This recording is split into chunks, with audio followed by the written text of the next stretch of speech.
রকেটে করে মহাকাশে যাওয়া এখনকার যুগের সবচেয়ে ব্যয়বহুল এবং বিপজ্জনক কাজ। কিন্তু চিন্তা করুন তো, আপনি যদি একটি লিফটে বোতাম চাপেন আর সেই লিফট আপনাকে সরাসরি মেঘের রাজ্য ছাড়িয়ে মহাকাশ স্টেশনে পৌঁছে দেয়। শুনতে সায়েন্স ফিকশন সিনেমার মতো মনে হলেও জাপান এবং চীন এখন বাস্তবে এটি করার জন্য $1 ট্রিলিয়ন এক মহাযজ্ঞ শুরু করেছে। একে বলা হচ্ছে স্পেস এলিভেটর। এটি হবে মানব ইতিহাসের তৈরি সবচেয়ে লম্বা এবং অবিশ্বাস্য কাঠামো। আজকের ভিডিওতে আমরা এই $1 ট্রিলিয়ন মেগা প্রজেক্টের আদ্যপ্রান্ত জানব এবং দেখব কিভাবে এটি পৃথিবীর ভবিষ্যৎ চিরতরে বদলে দিতে পারে। স্পেস এলিভেটর আসলে কি? স্পেস এলিভেটর কোনো সাধারণ লিফট নয়। এর মূল ভিত্তি হল একটি বিশাল তার বা টেদের। এই তারটি পৃথিবীর একটি বেস স্টেশন থেকে শুরু হয়ে প্রায় ৩৬,০০০ কিলোমিটার ওপরে মহাকাশে একটি স্টেশনের সাথে যুক্ত থাকবে।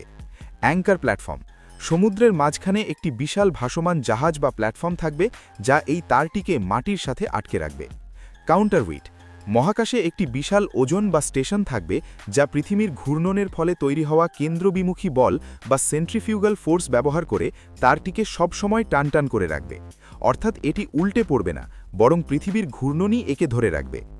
এই প্রজেক্টের সবচেয়ে বড় চ্যালেঞ্জ হল এমন একটি তার তৈরি করা যা নিজের ওজনেই ছিঁড়ে পড়বে না। সাধারণ লোহা বা ইস্পাত এখানে কাজ করবে না। ইঞ্জিনিয়াররা এখানে ব্যবহার করছেন কার্বন ন্যানোটিউব। এটি ইস্পাতের চেয়ে ১০০ গুণ বেশি শক্তিশালী, কিন্তু ওজনে অনেক হালকা। জাপান ইতিমধ্যেই এই উপাদান নিয়ে ব্যাপক গবেষণা চালাচ্ছে। কার্বন ন্যানোটিউব যদি বাণিজ্যিকভাবে তৈরি করা সম্ভব হয়, তবে স্পেস এলিভেটর বানানো আর কোনো স্বপ্ন থাকবে না। কেন এটি রকেটের চেয়ে ভালো? বর্তমানে মহাকাশে ১ কেজি ওজন পাঠাতে খরচ হয় প্রায় $২০,০০০, কিন্তু স্পেস এলিভেটর চালু হলে এই খরচ কমে মাত্র $২০০ নেমে আসবে। জ্বালানি সাশ্রয়: রকেটে টন টন বিপজ্জনক জ্বালানি লাগে, কিন্তু এই লিফট চলবে বিদ্যুৎ বা ম্যাগনেটিক লেভিটেশন প্রযুক্তিতে। পর্যটন: এখন শুধু প্রশিক্ষণপ্রাপ্ত নভোচারীরাই মহাকাশে যেতে পারেন, কিন্তু এলিভেটর থাকলে সাধারণ মানুষও টিকিট কেটে মহাকাশে ভ্রমণ করতে পারবে। এটি হবে বিশ্বের সবচেয়ে রোমাঞ্চকর ট্যুরিস্ট স্পট।